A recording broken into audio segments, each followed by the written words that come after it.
We are here with the one and only, Lina Makoul. and that again, how do you pronounce it? We need to Yeah, know. it's Lina Makoul. Eh. But if you can't pronounce the kha, just say Makoul. I Don't feel like try. sometimes people add the kha. Anyway, Good. yeah. So it's If they can pronounce it, go ahead. If not, don't butcher my name. because I thought it was ma'ul, like mish ma'ul. Yeah, and like mish ma'ul ma Lina Makoul. That's your new podcast name, No. right? No, you're not gonna do podcasts. Not with this name. Well, the name that we're gonna go with is probably Radia, and Yes. this is the name of your new single, right? True. Okay, so And tell I'm us wearing it so anyone who's heard the song would be like, "Ana radiyya." Yeah, You know, I've been hearing that it's like nonstop. it activates your brain Yeah, cells into it's like, very "Ana catchy. radiyya." Amazing, yeah. So, first question is your new single is called Radia, meaning contentment. As a Palestinian, what does it mean to be content? Oof. It's literally to give in without giving up. Never giving up. بس إنه خليها على الله and trust that the universe has its own plan and everything is maktub. But it doesn't mean that we just sit there on the couch waiting for the future to be revealed. No. We give our 100% بس بنخليها على الله بنهاية النهار. When people say that, I personally believe that Allah gave us the tools to do it ourselves. Sometimes I think the passivity of leaving it to God might not be exactly the approach. Like this is my own opinion. Yeah. Where I believe truly that God or any higher power has given us the tools to do it ourselves. True. But you know, when sometimes something unexpectedly happens, but you are late to a certain place, you get there like 13 minutes later. Sure. And suddenly you meet someone. Oh, okay. I see where you're going. And you're like, yeah. Oh, that's why I got stuck in my car. Divine timing. That's why I lost my parking ticket. That's why, I don't know, I got this stupid phone call. Yeah. From my friend who was so angry about whatever. But here I am now in this moment and in the exact moment where this person just left the place and we got to run into each other. Perfect. Yeah, I like that. So that is you doing your best, but having the space for Allah or whatever greater power to just bring it on, you know? I believe in that. I love because if I don't believe in something that is bigger than me, then I don't know, what are we doing in this world? 100%. And so, in that same vein, you know, we have the divine timing, and then also, you know, same thing with timing. Sometimes we don't have a choice with our timing. Sometimes, and we don't have a choice with our family. So, you were born obviously into a Palestinian family. How has your Palestinian family inspired your work? And are there artists like you in your lineage? I'm definitely the first one to take it to a mainstream, I don't know, I don't want to say global, but like not local. But many in my family were writers or still are poets, musicians. But I don't think they ever pursued a career. And I think that, I don't know if it has anything to do with the fact that I'm Palestinian, but I think it definitely has something to do with the fact that I never felt understood or represented enough.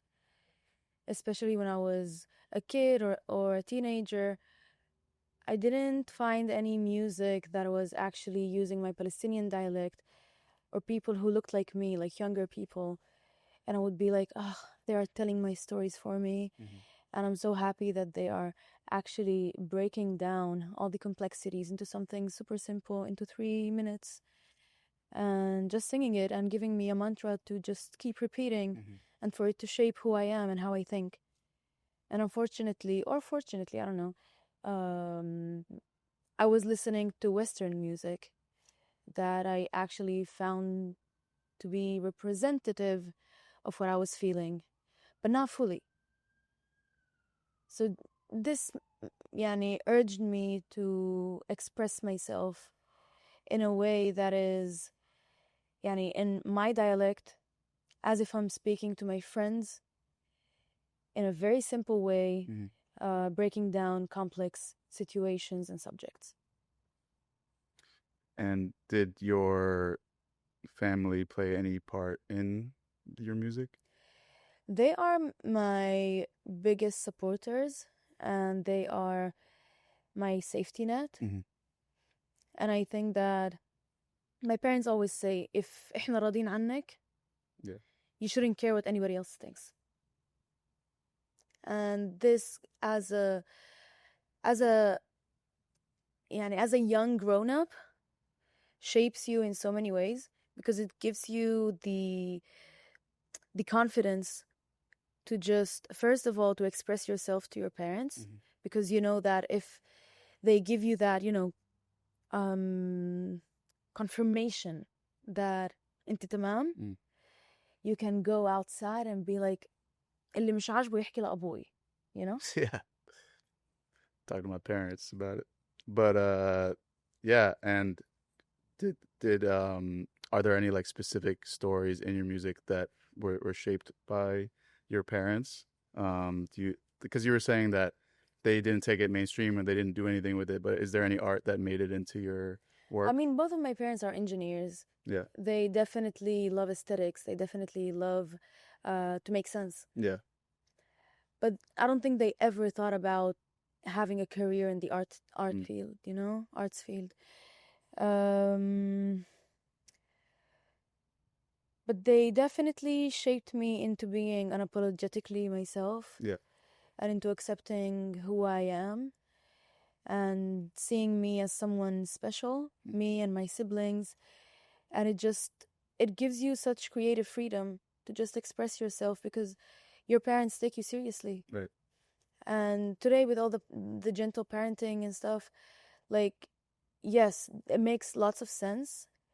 But I think the main rule is to just speak to your child as if they are grown-ups, intelligent grown-ups, who pick up on energy, who pick up on words, who pick up on behavior. Yeah.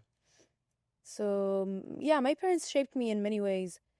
And I think my first single was called Anta. It was released in 2014. And thanks to my mom, like, I was so lost in how do you even do this? I just want the voice. I know I have a good voice, but I know nothing about songwriting. I know nothing about the industry. I know nothing about entertainment or artistry. But she was just cleaning up, and she found an old notebook of her that she copied, like, some of my grandfather's writings. And I knew that this is going to be my first song. Wow. I don't know what I want to talk about. I don't feel like I have enough experiences at the age of 19 or the ability to just break down everything and write something that is actually going to influence anyone. But I felt like this could be a full circle for me to meet my grandfather, which I never met in person, to meet him through his writings. And that was the first time where I sat on a piano and actually composed the melody. Wow. And this opened up a whole dimension. And it was my introduction. So I feel like, yes, my mom and my grandfather, who I've never met, we never shared the same oxygen, opened the door for me in a way. Wow. So your family, like, you have this ancestral calling. You have this rhetoric it's a conversation between generations. I would love to think that. Yeah, you're talking to your grandfather who you've never met through your work, and inshallah he's hearing your work and hearing you. And I believe he is, because I really feel protected. Like, Yeah. this was only my first single, but after that, I've been through so many roller coasters that brought me into where I am today. And I do feel like, as I say in Radia, بعرفني محمية بنهاية النهار. And I do feel like my ancestors do protect me. Yeah. No matter what happens, like, something is there, Right. and you could say that your grandfather passed the key to your mom, and Mm-hmm. your mom passed the key to you, Mm-hmm. and I'm passing the key to you. Are you sure? Yeah. You didn't No, lose your microphone. yeah. No. You took. I mean, we were supposed to. I don't know, but ما بدي اسيبها the end. So we're gonna continue with you with the. بعين الحظ. Yeah. But okay, so you had actually touched on something about talking like what a parent should do for their kids. Mm-hmm. So the next question is, you are an Arab daughter. If you could say one thing directly to every Arab parent raising a woman like you, what would it be? Oof. Whatever. For the fathers, I would say treat her as if she was your best friend. Mm-hmm. And to every mother, treat her as your this is tough. Yani, I wanted to say best friend because that's what I feel my mom sees in me. Mm-hmm. But I'm thinking like maybe we also need to feel like we're not just a best friend. Maybe we should feel like daughters. But if like I was my mother's firstborn. Mm-hmm. So she had no idea what being a mother means. I get that. She practiced. We are the mother. we're the hamster, like the test gerbil or whatever, the test animal. Yes, first. and usually we become our mother's best friend. Yeah. Right? But I would say like for the Arab mothers who want to raise independent Arab women, mm-hmm. maybe let them be themselves. And how do you say when you, not affirmations, like when you give your daughter the validating, I think is the that's the word. Yeah, so you're validating exactly. her Yes. existence and her position, Exactly, and giving her the confidence to do it. Yes, because as women, first off, the gaslighting is crazy out there. Yeah. As Arab women, everyone, not only amongst the Arab community, everyone. What would you say? Dawul benzine. What does that mean? Gaslight. We're gonna use so many إنه هيك صوت صراصير إنه. Yeah. The chirps. Sorry, I got all the dad jokes. Baba jokes.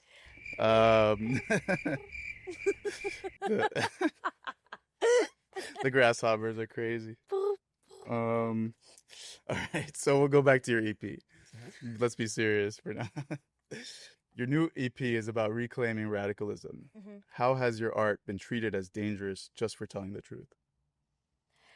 I mean, in a world where everything is built over illusion and lies and gaslighting, I think when someone is able to tell the truth, or at least their truth, is threatening to the system, is threatening to the lies, is threatening to the illusion. But to be honest, like, this illusion shaped us, especially if you're a 90s kid. This illusion made us so radically naive and so radically optimistic, one might say. And I think it's a beautiful thing, because despite everything, I would rather face life with all its ugliness, because I know that we used to live in a dystopian world where hope did have its own, I don't want to say dimension, but it did feel like a dimension, And I would love to bring that back into this ugly world. Yeah. And if that means bringing people together and gathering under one rooftop and having a spotlight and a stage and sharing the spotlight with everyone in the community and making it a safe space without middlemen who come in the form of labels or the form of any capitalistic entity, I would be like, we don't need that. Right. I'm making music for my people. I'm making music for myself to heal first. And if it's working on me, then that prototype is actually successful. And if you are built the same way, maybe you will find healing through my music too. Yeah. And if you do, let's heal together. Okay, Lina, appreciate your time so far. We have one more question.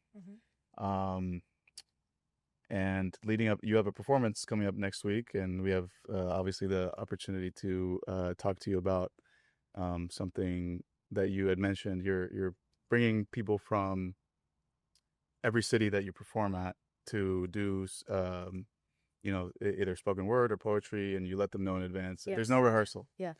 And that's great. I love that. And not just that, also yeah. like musicians, and like I'm trying to reach a henna artist and make like a little research about what henna meant traditionally, and just like like all kind of different things for a show to be not only individualistic, where like the capitalist look of what a show means, like the entertainment kind of thing, but also have it to be educational and to be nourishing, and for people to leave inspired and to feel like they are seen, not only so yeah, continue. Sorry. Yeah, no, you're good. You're so like as an artist, as a musician, obviously it seems like it kind of divides the room where somebody will say, I have to play the capitalist game to make it. I have to make the money. I have to get as many followers as possible and all the likes and all. It's you got to play the game. Yeah. And a lot of artists and a lot of Arab artists will kind of pander to the Western audiences, and whether it's self-censorship or staying the lane or doing things that are gonna make the labels happy or the audiences happy, you're toning down your Arabness to make you more palatable for the masses. That's obviously not you. That's not the approach that you took. And I kind of want to know why. Because if you're choosing to spend your life in the dirtiest, most ugliest industry in the world, which is the music industry, then might as well just do whatever the fuck you want, Yeah. Like, if I wanted safe, I would have, I don't know, a business. I would have a 9-to-5 job. I would be enslaved. I would let the system enslave me. But I don't want that. Yeah. Like, the whole point of being an artist is to just liberate myself and those around me and create a different reality or an alternative ecosystem. And if I'm going to do that and going to step out of my comfort zone and safety zone, then I'm going to do something that is so radically inspiring for me to just say, well, Lina, you've done a good job in this lifetime, Yani, that's what I think. Why would anyone choose this industry? For the money, for the headache, for the crazy exhaustion, physical exhaustion, mental exhaustion. It's not an easy life. No. Then why would I have it? Sure. Why would I have it if it's just being a copy of 100 pastes, I don't know. It doesn't make sense to me. I like that, yeah. It doesn't make sense to me. Yeah, I mean, we are very contrarian, and when we take that on, that is in our nature, I think, to like go against the grain, be rebels, and it all has value. I think we're going to change the narrative around us. That's why I'm doing this. That's why, with my partner Stevie and Mina Creator Club and here on Habibi House podcast, we are not only changing the narrative, but reclaiming the narrative around Middle Eastern people. And it's helping people remember where we originated from, not only as Arabs, as human beings. Before we had middlemen just stuck between our middlemen between us and our water, between us and our rooftops, between us and our food, which is crazy. Yeah. So we should just remember where we come from, where we originate from, which is the land. We are the land is us, and this is it. Amazing. And on that note, we are so excited to hear your performance next week. Yeah. We're inshallah, everything goes well. I'm so excited. It feels like a free fall, like doing a community gathering and not an actual show with the traditional promotion and all of that. But who else better to do it other than Lina Makoul? Ma'oud? Ma'oud. Makoul. What's a kha? Come on, guys. All right. Well, I appreciate your time. Yeah, and thank you for sitting down. And this is so many exciting things ahead for you. So, Inshallah. inshallah. Yeah. Well. Shukran. Yeah. So when you bought it like